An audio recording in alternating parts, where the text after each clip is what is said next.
Welcome to this video on chi-square goodness of fit.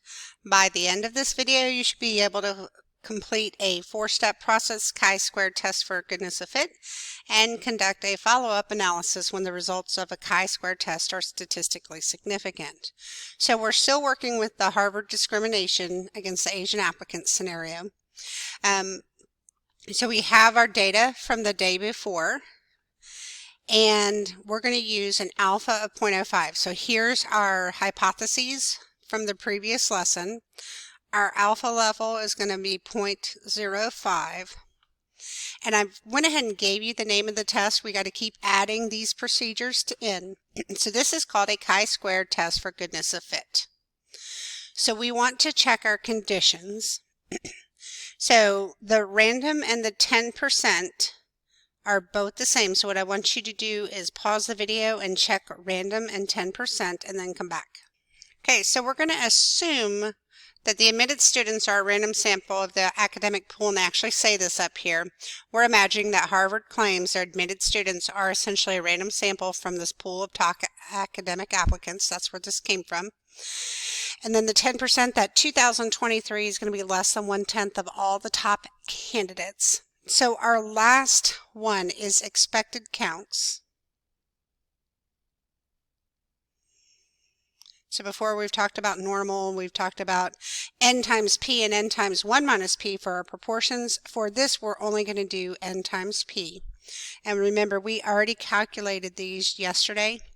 So we had an expected count of 1163.2, we had an expected count of 62.7, 16.2, 782.9. All of these are greater than or equal to 5. Okay, so that means we're okay to continue. We don't need to say anything else. There's no central limit theorem, nothing. We just need all our expected counts to be greater than or equal to 5. So our formula, remember, is chi-squared is observed minus the expected squared divided by the expected. So we've got to set these all up. Oh, we forgot our sigma in there. So we've got to set these all up. So chi-squared is, we had an observed value of 432 minus the expected value of 1163.2, and you'll square it, divided by 1163.2. Remember, this is really what we were doing in the previous lesson, plus the observed value of 247. So I want you to go ahead, pause the video, and finish setting up. I want you to set up all 4 of these for right now. Right, so you should have all 4 of these set up, and that's going to give you your chi-squared statistic of 3,861.8, which our p-value on the computer we said was essentially 0. Okay, so that's pretty straightforward. I want to draw a picture here. Now, up until now, we've been drawing a symmetrical curve, but remember our chi-squared is skewed right always, so we always start at 0, 0. And I'm going to draw a right skew. Okay, our number was 3,000, so it's going to be way to the side, 3861.8. So we want to know the probability of being out there. We have a chi-squared distribution with a degree of freedom of 3. So that would be a complete picture there. Okay, so what I want to do is I want to get these differences. You can get them off the front page from the day before, but if I just calculated what this number is, I got 459.6. Go ahead and get the other 3 numbers and then come back. Okay, so I've got these numbers, and I'm going to show you what ends up with them later. That's just the individual fractions, what they are.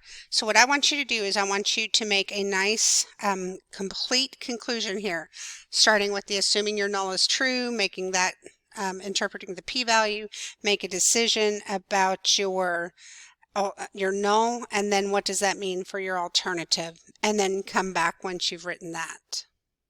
All right, so assuming the racial distribution of admitted students is true, there is about a zero probability of getting a chi-squared of 3,861.8 or greater purely by chance. Because 0 is less than out of 0.05, we're going to reject our null, okay? So we're rejecting. I just want to point that out. We do have convincing evidence that the racial distribution of admitted students is not the same as the claimed distribution. Now, if you reject the null, you need to do something called a follow-up analysis.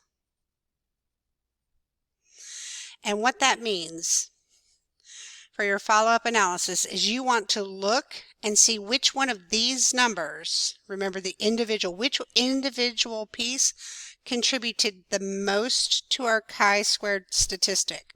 So when I look, by far this is the biggest number.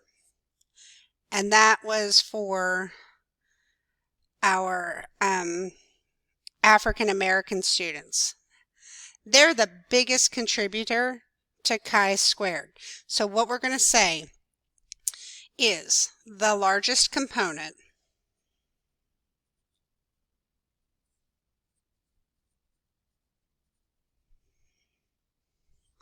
of chi-squared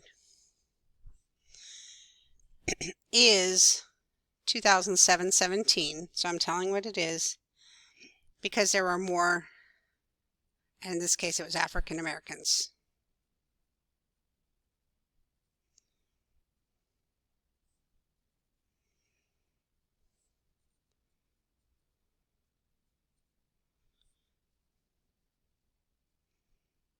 Okay, so your follow-up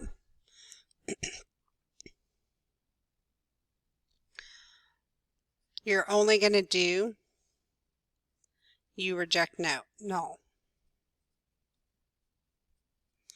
So if you reject the null, you want to say, hey, this one had the biggest involvement in that.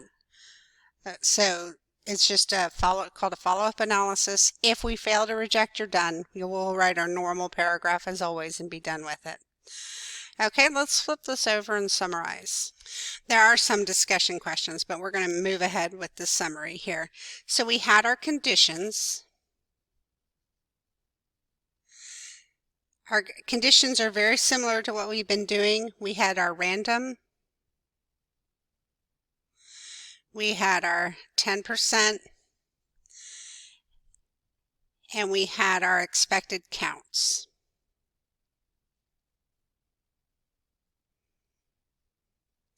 So you've need it more than once, so that works out. Remember, that's n times p. Okay, your chi-squared distribution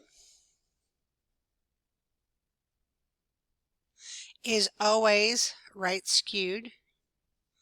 So when we have our drawing, we like to put the y-axis on there too because it's always going to start at 0. Okay, and the tail should just, it's almost like an asymptote out here that's just going to kind of keep riding right along forever and ever and ever. So remember that it's always right skewed.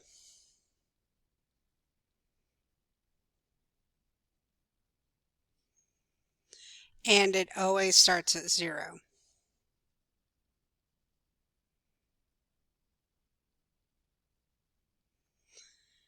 It's always starts at 0 because it can't go into the negative realm because we're squaring. So we have no negative numbers.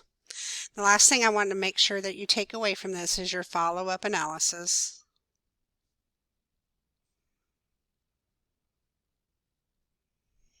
Okay.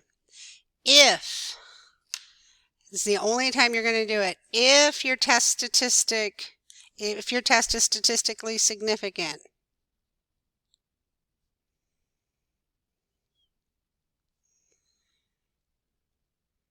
means your p-value is less than your alpha.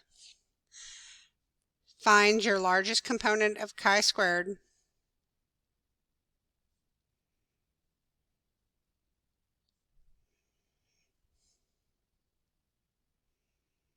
And explain it.